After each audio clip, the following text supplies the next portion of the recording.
If you've been paying attention to track and field in 2026, you'll know that brand new faces and super young talents are really taking over the sport right now. In the men's 100 meters, the 18-year-old Gout is currently leading the way with a world #1 time at 10 seconds flat. Granted, not too many people have been running in the outdoors yet, but still, Gout is looking as sharp as he has ever been. In the 200, the 22-year-old Garrett Collin from USC currently holds the world lead at 20.12. In the 300, the 19-year-old CDJ currently holds the world #1 mark at 32.10. And over in the 400, it has already been a crazy season, with Caleb McRae, Jonathan Sims, and Christopher Morales-Williams hitting some of the quickest times in the history of the indoor 400. And for Sims, he is also only 19 years of age. There is a real case to be made that this up-and-coming class of sprinters is set to completely take over the sport in the next 2 to 3 years. However, there is another sprinter that has been improving with lightning speed over the past couple of years, and that athlete is the 21-year-old Jordan Anthony. Now, in 2025, Anthony made some pretty impressive history with some memorable and also quite controversial races. He won the NCAA championships in the 100 meters at 10.07 seconds. He won the SEC championships in both the 100 and the 200, dipping under 10 and 20 for both events. He also won the indoor 60-meter dash at the NCAA championships in the indoor season, breaking 6.50 with relative ease. But the biggest race that many remember was his famous 9.75 that he ran in the 100 in the West Regionals, taking a convincing win over anyone else in the field. This time, to this day, still makes many scratch their heads, because Anthony's next fastest time after this 9.75 clocking is a 9.95 time, which is still flying, but it's still quite the ways away from 9.75. This race, albeit super fast and wind-aided, has been met with a lot of skepticism, and this only makes sense, as many in the field also ran their best times to date. But regardless, Anthony's exploits in 2025 made him the winner of the ever-difficult-to-win Bowerman Award, which is something that only the best of the best in the NCAA can achieve. Anthony's profile in 2025 got so high that he actually decided to take a step back from football and give track and field his full attention. And while some saw this as a missed opportunity, given this man's speed, he has quickly proven that he is in fact one of the best in the world, with one race in particular proving his all-time speed.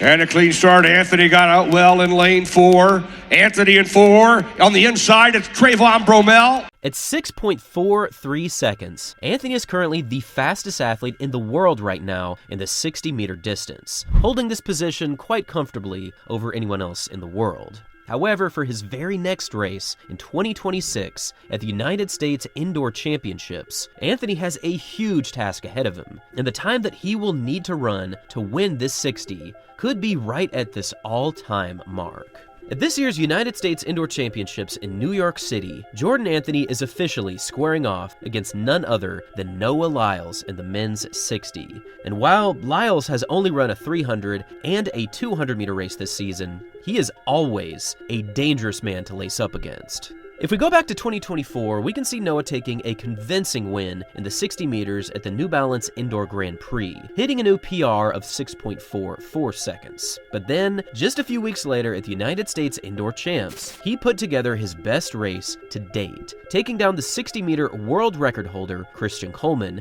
and the finishing time, well, it was 6.43, the exact same time as Jordan Anthony.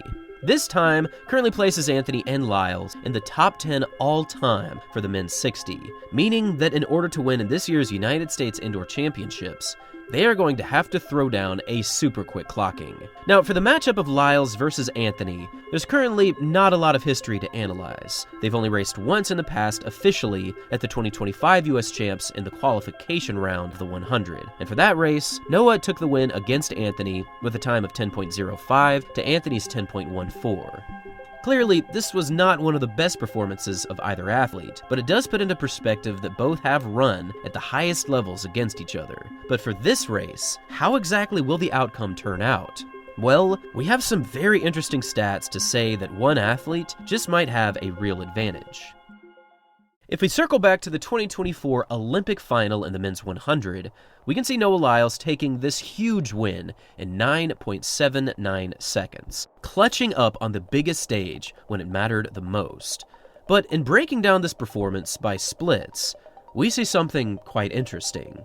Through 60 meters, Noah achieved a time of 6.44, which is just outside of his personal best, and through 30 meters, he achieved a time of 3.90. Now, 3.9 is very much a solid opening 30 by any standard, but when we look at Anthony's recent 6.43, we can see that his opening 30 was achieved in 3.83 seconds, which is so fast that it actually would have put him in first place through this 30 split during the 2024 Olympic final. His opening stage really was that quick.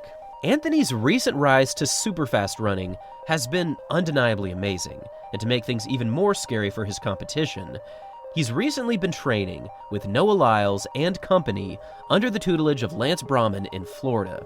So given his progression, given his talents, and now given his new training group, this man is currently dangerous, and he could be on a trajectory to hit some historic times this year.